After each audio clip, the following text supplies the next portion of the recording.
So we just finished talking about the recap for the second round, and one team has had a very interesting series of events play out. And well, we were going to talk about this anyway, and now's the time. Maple Leafs are not renewing Dubas's contract. I mean, absolutely wild. I mean, a lot of people are saying that Dubas overplayed his hand at the press conference, saying that it was a really challenging year for me and my family, and I'm going to take a step back here for a second and reevaluate. I think that Dubas thought that he was indispensable to the organization, and Brendan Shanahan said, "Oh, no, you're not," and canned him, and sent him packing. So, I mean, Dubas is a talented GM. I mean, look, I mean, he was what in his, you know, early 30s when he accepted the job, late 20s when he was in the Maple Leafs organization as, one of the assistant GMs. So, and he didn't trade away any of the core players. I think as a general manager, I think trust and loyalty is a big thing. And he has said from the very start, I'm not trading any of the core guys. And he never did. And I quote, "We can and we will." Mm-hmm. And now he's gone.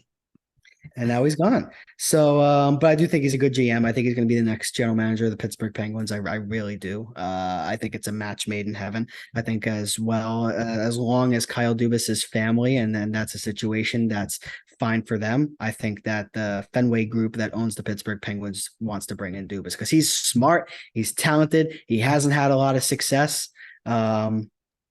Yeah, did the Maple Leafs make a mistake here? I don't think they did. Look, this is Brendan Shanahan's ninth season as a member of the Toronto Maple Leafs in a very, One, very high role. one playoff series win. One playoff series win. So, I like to say that general managers have one bullet when saving their job, and that's firing the head coach. Well, Brendan Shanahan had one bullet to save his job, and that was firing Kyle Dubas. So maybe one more shot with a new general manager. Um, Tough situation in Toronto, but I think clearly what has gone on in the last number of years has not worked, and you need to switch something up. And I wouldn't be surprised if Keefe going as well is going to follow.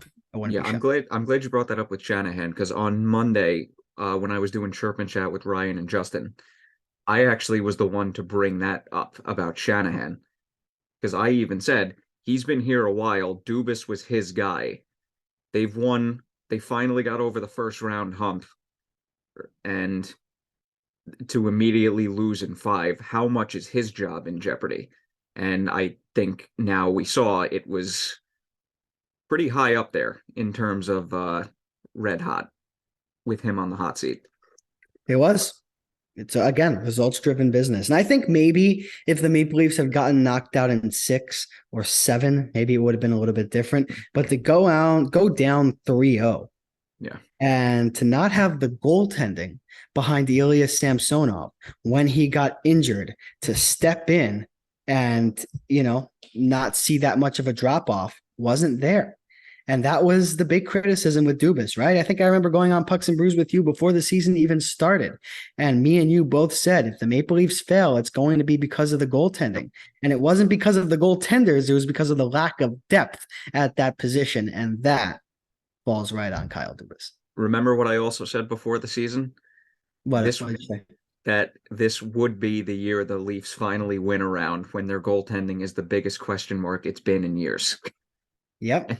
And Well, that's the look reason what why they happened. lost too. Yeah. It's the reason why they got out of the first round. I mean, kind of by luck, but it's also the reason why they lost. Yep. You're absolutely right. Spot on. So, I mean, where do they go from here? I don't know. I think probably Brendan Shanahan's going to try and bring in a more experienced GM, Yeah. and they'll go from there. But let me ask you a question on the Maple Leafs front, real quick. Hit me. Do you think whoever comes in is going to trade one of the core four players? And I understand that the contracts are somewhat immovable, but do you think that's a realistic expectation for this Leafs team? I think so. I, And I if they trade, really do and if think they so. trade one of the core four, who is it? See, here's the thing. If I'm a GM coming in, it's got to be either Marner or Tavares because you have William Nylander on a sweetheart deal. 6.5. Now, granted, he probably has the most trade value out of the four because of that contract. But if I'm a GM, I'm not getting rid of him. Like he is a heart and soul player of that team, and he shows up continuously. And you have a guy arguably with 50 goal potential at that cap hit. Why are you trading him if you want to compete? I'm with you. So I think it's going to be Marner or Tavares.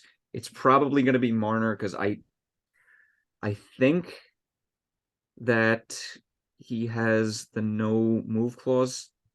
Tavares, I'm just double checking that right now. And Cap Friendly was open to the Maple Leafs page. Yeah, Tavares has a full no move clause, and Marner has no protection. What about So Matthews? no protection. What are your thoughts about trading Matthews? If they trade Matthews, they might as well just go full rebuild at that point and trade everyone. Well, I mean, Matthews says he wants to stay, but he's 1 year away from becoming an unrestricted free agent. I don't think they should trade him either, but I just don't think it should be kept out of the conversation. I agree with you. I think trading Nylander would be a huge mistake. But the reason why I bring up this conversation is that it's really a situation of damned if you do and damned if you don't. And looking back at Kyle Dubas's tenure, made a lot of smart moves. I really like what he did at this past year's trade deadline. I thought he Yeah. set up the Maple Leafs to be in a position to win. But the nail in the coffin of Kyle Dubas was signing John Tavares to that contract. That was the nail. That was it. Because Dallas wouldn't give John Tavares that contract. Go back to when he was an unrestricted free agent. Dallas wouldn't give it to him. Tampa Bay wouldn't give it to him. The only team that would give him that $11 million or 10 and a half, whatever he was at, was the Toronto Maple Leafs. And that's what's weighing them down. If I And it's remember, really a shame that Mitch Marner is going to have to be the casualty for that decision because he's really super talented. here's the thing. I remember the Sharks offering 12 and a half million, and Tavares turned them down because They he did. simply didn't want to play there. And then they threw 11 and a half at Eric Carlson. So Yeah, well, I mean, hey, Eric Carlson, I mean, he had a career resurgence of a season, and which was phenomenal to witness. no, he definitely did. But for His me, that contract is almost immovable. right, right. I'm with you. No, but I agree with you. It's like that was the start of things with the Tavares contract. And then obviously things did not go smoothly with any of the negotiations between Matthews, Marner, and Nylander, more specifically Nylander, but that contract is looking fantastic right now. The other two contracts are arguably what's weighing the team down right now. But granted, Matthews scored 60 last year. Are you really going to argue about an $11 million contract? No. Marner finally put up 100 points. Are you going to argue about his contract? I mean, I guess because he's a winger, but at the same time, he's also a very good player. Their problem has been all the depth moves that they've made. I mean, look at all, besides this year, leading up to this year, look at all the depth moves that Dubas made for the team. Pretty much all of them backfired in some way. I remember the Nick Foligno trade. That heavily backfired. All the other trade deadlines, something went wrong. Whether a guy got injured, whether they were forced to trade a guy after a playoff loss because they couldn't keep him because of the contract, just the Matt Murray deal, acquiring him. We all knew that was going to be a terrible idea. Ended up being one. I mean, there's so many things you could point to. So many things backfired. And this was Dubas's last shot in the chamber, so to speak. He had no other choice. And you and I both are in agreement on this one. He did what he had to do, and everything ended up being a good move. They still flamed out. They still flamed out. And Shades, look at the four teams left in the Stanley Cup playoffs. The Florida Panthers, who did they acquire at the trade deadline? Can you tell me one player they acquired at the Nobody. trade deadline? Literally no one. The Carolina Hurricanes, outside of Shane Gostisbehere and Jesse Puljujarvi, can you tell me one player that they acquired at the trade deadline? The Vegas Golden Knights, outside of Barbashev, can you tell me one player they acquired at the trade deadline? Nope. Dallas, outside of Max Domi, can you tell me one player they acquired at the trade deadline? Maybe going out and then look at all these teams that flamed out in the first round. Tampa's Hall for Tanner Janot, knocked out in the first round. Boston, Garnet Hathaway and Dmitry Orlov out in the first. Tyler Bertuzzi out in the first round. The Rangers, Patrick Kane, Vladimir Tarasenko, Nico Mikkola out in the first round.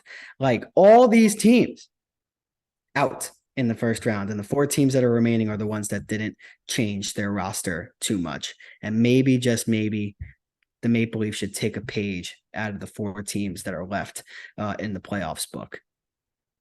Yep, 100%. But yeah, Dubas is already gone, and oh boy, that's going to be an interesting GM search. But I'm glad you brought that up about the trade deadlines for the four remaining teams. Look at what the Capitals did from 2015 to 2017. They acquired the big fish free agent to be at the trade deadline. Couldn't get past the second round. What happened the year they won the cup? They traded a third round pick for a depth defenseman in Michael Kempney, who ended up being a key piece to that Stanley Cup team. Yeah. Just goes to show you the big does. fish free agent almost never pays off. And look at the big fish free agent right. to be deadline acquisition almost never pays off. Look at our beloved New York Rangers. Last year, they brought in guys that were not jumping off the page. Andrew Kopp, third line, second line center. Frank Vetrano. Yeah, again, same type of thing. Tyler Mott, Justin Braun, so like all these guys, I think probably after the trade deadline 2 years ago, there are a lot of Ranger fans saying, you gave up a conditional second that could turn into a first for Andrew Kopp and which it Frank ended Vetrano, who's doing nothing on a worse team in the Florida Panthers. And they came in, and those players were a big, big reason why we made it to the conference final. So I think it's a discussion that should be had more often, what we just talked about not going after the big trade deadline acquisition and maybe just sticking with what you got and saying to your locker room, I got faith in you. Says a lot. Yeah. Because look what Dubas did. He brought in all those guys. What is he saying to that roster that started the season? When you bring in Jake McCabe, when you bring in Ryan O'Reilly, when you bring in Sam Lafferty, when you bring in all of these guys, you weren't good enough before. We need to make you better. And what does that do to your mindset? Tarnishes it. Now, Dubas did you and I, I'm going to say it again, we both agreed on all the moves Dubas made. They were all good moves, but what's the thing that we keep going back to? What you just said. They had to make all those moves because the team was not good enough. And what is that saying about Dubas's tenure as GM? Not good enough. It's saying that he just tried to fix instead of trying to create. Yep. And he was GM for 5 years. He had no one to blame but himself. Yeah, and look at the bottom six players that have come in and out of the Toronto Maple Leafs since Kyle Dubas took over. I mean, Wayne Simmons, Foligno, Spezza before he transitioned into the front office. Joe Thornton, like all of these guys. Like if I said Joe Thornton played for the Leafs, like not a lot of people would say, wait, what? When did he play for the Leafs? So yeah, it's just overcorrection for me. Have faith in your roster. I mean, the Florida Panthers were a team that were in the dumps. Like I would not have put a bet on the Florida Panthers to make the conference final with a 10-foot pole going back, 3 quarters into the regular season, but they stuck with it. Had faith in the group, and the group is putting faith into the organization, and look what's happening. Yep. But Maple Leafs, I have a feeling a big trade is coming this summer with the new GM they hire. I'm with you. Yeah, but that's another story for another day.